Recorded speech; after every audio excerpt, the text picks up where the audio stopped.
शिव पुराण परिचय का पहला अध्याय। सुध जी कहते हैं, साधु महात्माओं, आपने बहुत अच्छी बात पूछी है। आपका यह प्रश्न तीनों लोगों का हित करने वाला है।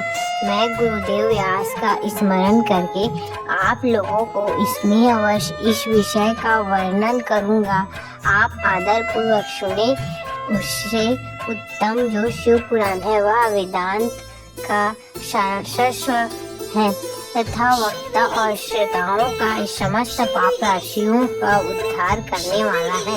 इतना ही नहीं, परलोक में परमार्थ वस्तुओं को देने वाला है। कलि की कल्प राशि का विनाश करने वाला है। उसमें भगवान शिव के उत्तम यश का वर्णन है। ब्राह्मणों, धर्म, अर्थ, काम और मोक्ष, इन चारों पुरुषों को देने वाला वह पुराण सदा ही अपने प्रभाव की दृष्टि से वृद्धि या विस्तार को प्राप्त हो रहा है। विपाव करो उस उत्तम शिव पुराण के अध्याय मात्र से ही कलयुग के पाप सख्त जीव श्रेष्ठता गति को प्राप्त हो जाएंगे। कलयुग के महान उद्धार तभी तक जगत में निर्भय होकर विचारेंगे जब तक यहाँ शिव पुराण का उदय नहीं होगा।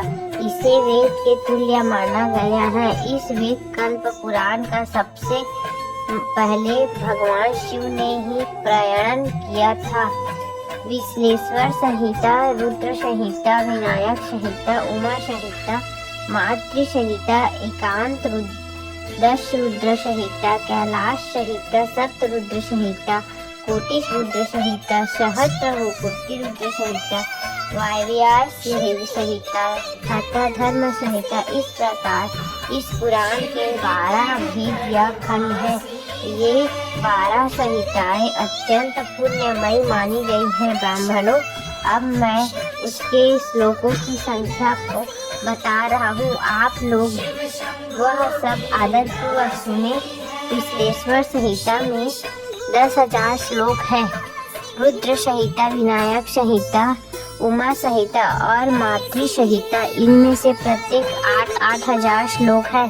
ब्राह्मणों, एकादश संहिता में 13,000, कैलाश संहिता में 6,000, सतरुद्र संहिता में 3,000, कोटि रुद्र संहिता में 9,000, सहस्त्र रुद्र संहिता में 11,000, वायव्य संहिता में 4,000 तथा धर्म संहिता में 12,000 श्लोक हैं। इस प्रकार मूल शिव पुराण की श्लोक संख्या 1,00,000 है, परंतु व्यास जी ने उसे 24,000 श्लोकों में संक्षिप्त कर दिया है। पुराणों की संख्या के विचार से इस शिव पुराण का चौथा स्थान है। इसमें 7 संहिताएं हैं। पूर्व काल में भगवान शिव ने श्लोक संख्या की दृष्टि से 100 करोड़ श्लोकों का एक ही पुराण ग्रंथ ग्रथित किया था। सृष्टि के आदि में निर्मित हुआ यह पुराण साहित्य अत्यंत विस्तृत था। फिर द्वापर आदि युगों में द्वयापन, व्यास आदि महर्षियों ने जब पुराण का 18 भागों में विभाजन कर दिया, उस समय वहाँ संपूर्ण पुराणों का संक्षिप्त स्वरूप केवल 4 लाख श्लोकों का रह गया। उस समय उन्होंने शिव पुराण का 24,000 श्लोकों में प्रतिपादित किया। यही इसका श्लोकों की संख्या है। यह वेद तुल्य पुराण 7 संहिताओं में बांटा हुआ है। इसकी पहली संहिता का नाम सिद्धेश्वर संहिता है। दूसरी रुद्रेश्वर संहिता समझनी चाहिए। तीसरी का नाम सप्तरुद्र संहिता, चौथी का कोटि रुद्र संहिता, 5वीं का उमा संहिता, 6ठी का कैलाश संहिता और 7वीं का नाम वायव्य संहिता है। इस प्रकार 7 संहिताएं मानी गई हैं।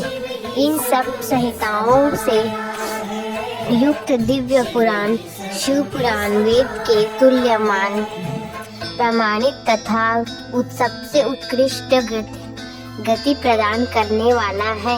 यह निर्माण शिव पुराण भगवान शिव के द्वारा ही प्रतिपादित है।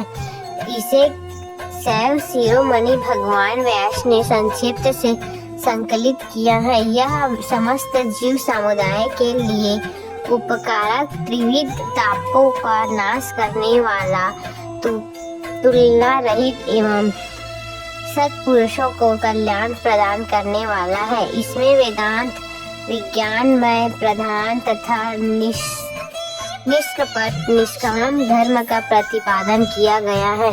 यह पुराण ईर्ष्या रहित, अंत करने वाला, विद्वानों के लिए जानने की वस्तु है। इसमें श्रेष्ठ मंत्र समूहों का संकलन है तथा धर्म, अर्थ और काम त्रिगुण प्रति के साधन से भी वर्णन है। यह उत्तम शिव पुराण समस्त पुराणों में श्रेष्ठ है। वेद विद्वान में वेद रूप से विचलित परम वस्तु परमात्मा का इसमें गान किया गया है। जो बड़े आदर से इसे पढ़ता और सुनता है वह भगवान शिव के प्रिय होकर परम गति को प्राप्त कर लेता है।